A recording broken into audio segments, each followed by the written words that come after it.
I know this is a very sharp audience, so I'll keep my remarks relatively short. I know your questions from previous times here have been very, very good. So why don't I say a few things on the kind of rank punditry end of things. Then I want to say a little bit about foreign policy, because you're a group very interested in foreign policy. And then I want to talk about what I'm interested in, which is really, why do people care so much about American elections outside of the United States? Why is there so much coverage of American politics in our newspapers and our televisions? And I think for an audience like this is an important question, because we're not in Dayton, Ohio, although, you know, if you spent a sort of day like I did, you might think you're anywhere in the world. So let's start off with a kind of rank punditry. My sense is that on election day, I'm going to be watching the numbers in Ohio, and that state will have a very, very sort of determinant role in the election outcome. I remember doing that very well in 2004, doing some radio interviews and just watching the gap get too big for John Kerry, and that was the election. Kerry won Ohio, he would have been president. My sense of Obama in this campaign is that we have a very, very different man from what we saw in 2008. Someone who I think at times has been exhausted. His performance at both the convention and in the first debate was someone who seems to be a bit over campaigning. Campaigning was so sort of 2008, and in 2012 what he wants to be doing is the job of governing. He's, I think, interested seriously in that, and campaigning is something that I don't think there's a great deal of enthusiasm in his blood and in his energy levels at the moment. Mitt Romney, I think by historical standards, is not a particularly strong candidate either. So in some ways, my sense before the debates was that these were going to be maybe a little bit more dull than the 2004 and 2008 debates, where at least there was a kind of energy of anticipation. How would Kerry attack Bush's record on Afghanistan and on Iraq particularly? There was this real tension between McCain and Obama over how McCain was constantly trying to get under Obama's skin.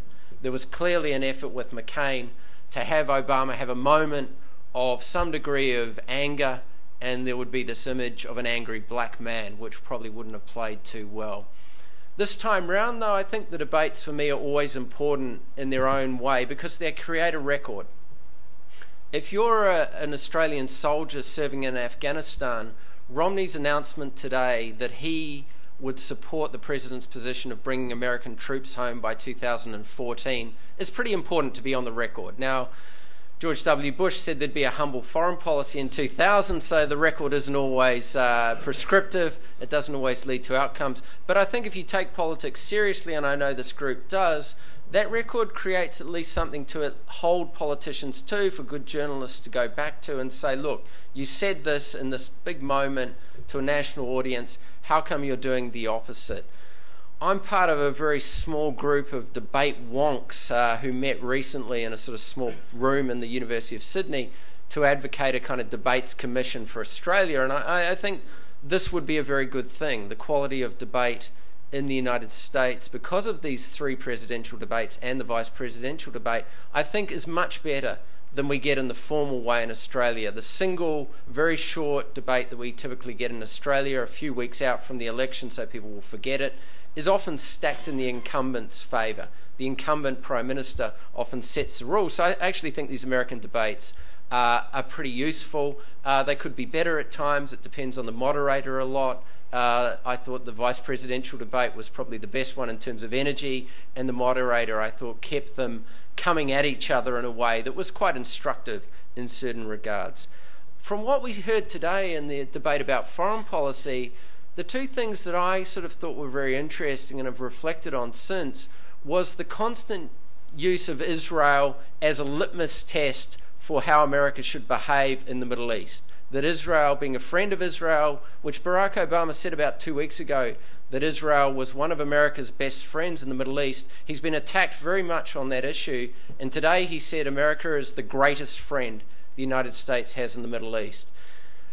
Because of wanting to avoid that constant criticism that Romney has been coming at time and time again, that Obama wanted to create some kind of distance between the United States and Israel. In the second debate that we saw this season, the vice presidential debate, both candidates fought over who was closest to Benjamin Netanyahu. You might remember Joe Biden saying he'd been a long-time friend of Bibi, Now, if this is the litmus test for sanity in US politics and US sort of, this is a real worry, and this creates a kind of on-the-record sort of subservience, really, that I think it goes beyond what we've seen in previous elections. In 2004 and 2008 in the campaign debates, a Palestinian state from memory was mentioned both times by both candidates supporting the idea in a general sense.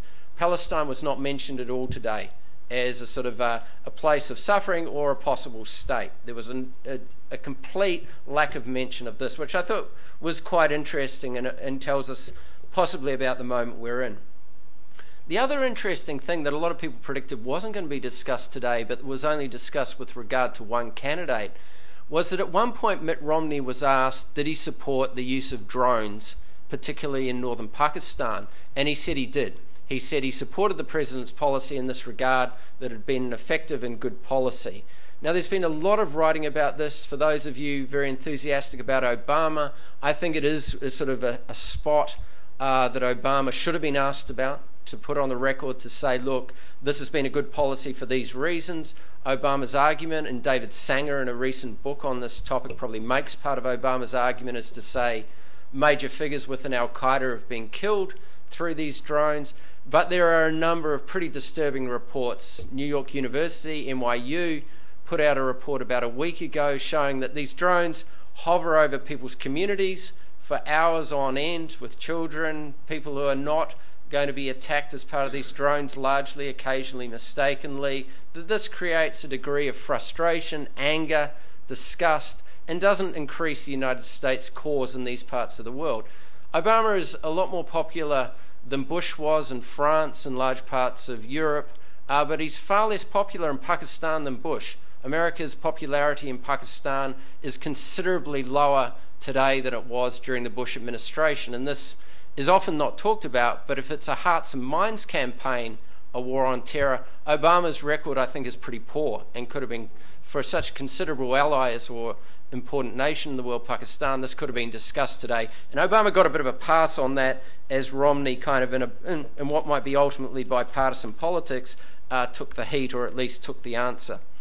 The last point I want to make is about why do people care so much outside of the United States about these elections. The simple reason might be power. You might say, well, power's aphrodisiac in many regards, and it keeps us interested and it keeps us thinking this is very important. But I'd argue that the following of American elections in proportionate time goes so far beyond America's economic power in the world, its relative economic power, even its relative military power. I mean, even a very sort of esteemed group like yourself, did any of you watch the 3-hour French debate that occurred earlier this year, or even the Cameron-Clegg Brown debates in their full? I mean, there was just not that kind of interest.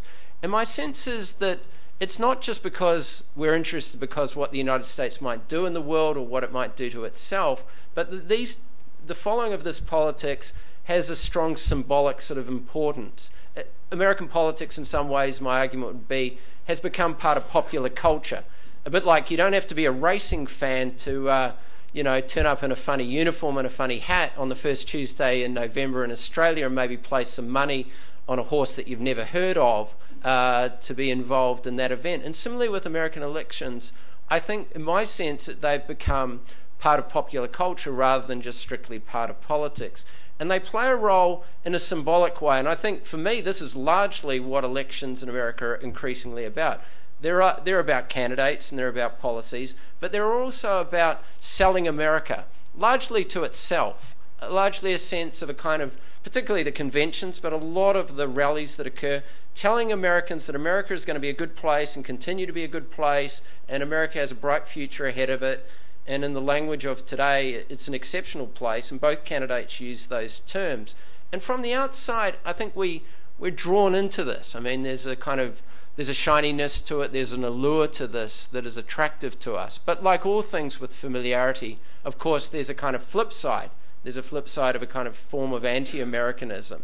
So I think as we watch this election and learn about the nuances of polling in Ohio and how people can be turned away possibly from voting on voting day for voter fraud and all the sort of sort of arcane elements of American politics, I think it's worth asking ourselves, why do we care so much? Why are we drawn to this so much? And is it because we want to see America do particular things in the world, or we have a sympathy or concern for it?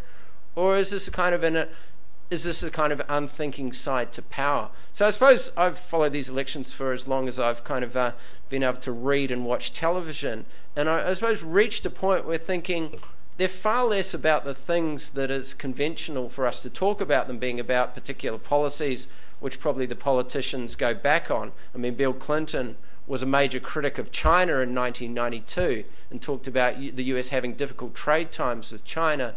And they're more about a particular image of America in its own nation, but also internationally. So I look forward to your questions.